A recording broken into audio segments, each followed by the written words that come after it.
Bulatkan tekad, kuatkan hati, negeri ini memanggilmu kawan. Belajar, bergerak, berbagi untuk negeri. Guru penggerak, majukan pendidikan.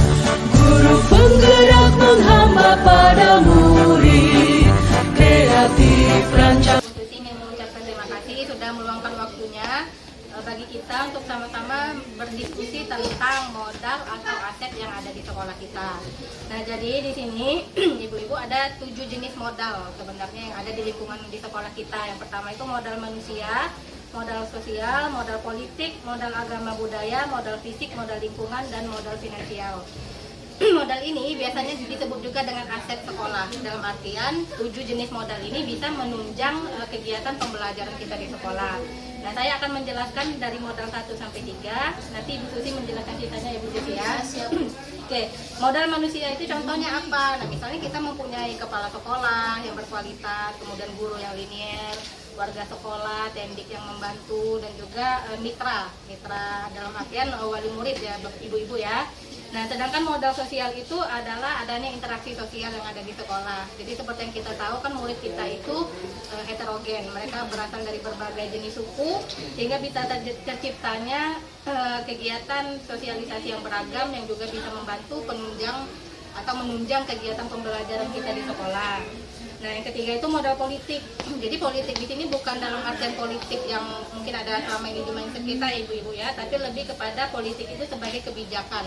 Jadi misalnya ketika adanya kerjasama kita dengan pemerintah desa, ada kerjasama kita dengan badan seperti Polsek, kemudian Balai Pertanian, Puskesmas, nah itu juga bisa disebut dengan modal politik. Oke, selanjutnya akan dijelaskan oleh Ibu Susi. Baik, selanjutnya di sini ada modal agama dan budaya, yang mana di situ adalah kita mayoritas muslim. Di sini lalu ada juga adanya komunitas pelestarian budaya, tari, gebrek suro, suwana bumi, lalu kompangan, seloko adat, dan adat Melayu dan rewangan. Lalu selain itu ada tempat-tempat ibadah di daerah sekitar kita. Lalu 5 lagi saya. 5 modal fisik. Jadi modal fisik ini gedung sekolah, laboratorium, perpustakaan, ya, UKS yang terlihat. Bangunan gedung yang ada di sekolah kita. Terus di sini ada juga seperti listrik, PAM, jaringan internet, itu juga termasuk dari modal fisik yang ada di sekolah ini. Lalu selain itu tempat wisata. Nah, di situ merupakan modal aset kita yang ada di sekitar sekolah kita. Kita kan dekat dengan wisata seperti Taman Malenggang, lalu ada juga alun-alun. Nah, itu merupakan aset di sekitar kita.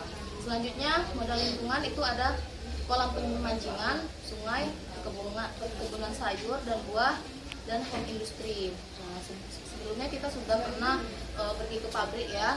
Nah, di sekolah kita sudah memanfaatkan aset ada di lingkungan kita. Selanjutnya modal finansial. Di sini ada bos reguler, bos akumulasi, bos kinerja, sumbangan komite, koperasi sekolah, APBD, APBN, DAP, CSR, dan juri sakti. Nah, inilah modal-modal yang ada di sekolah kita.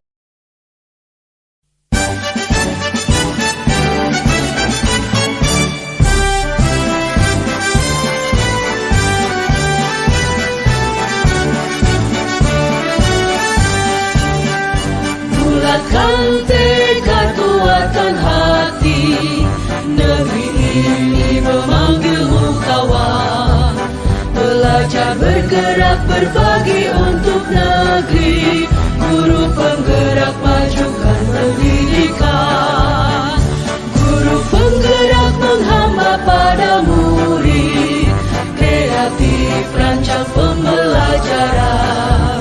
Hargai potensi, tingkatkan prestasi. Lahirkan profil pelajar Pancasila.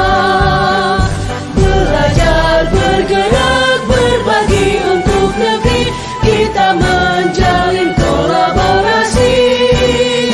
Belajar, bergerak, berbagi untuk negeri. Demi bakti pada Ibu Pertiwi.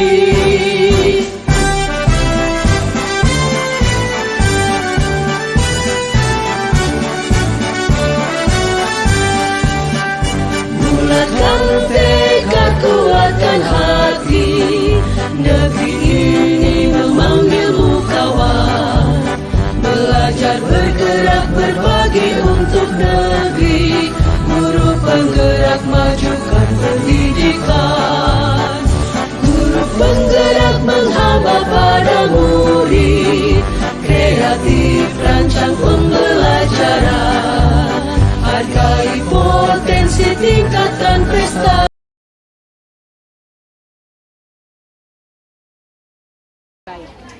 Saya Oke, silakan Citra.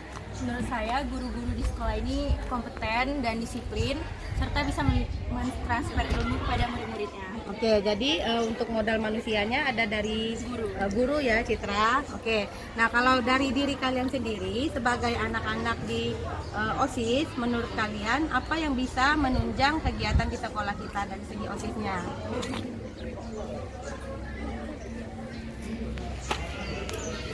Menurut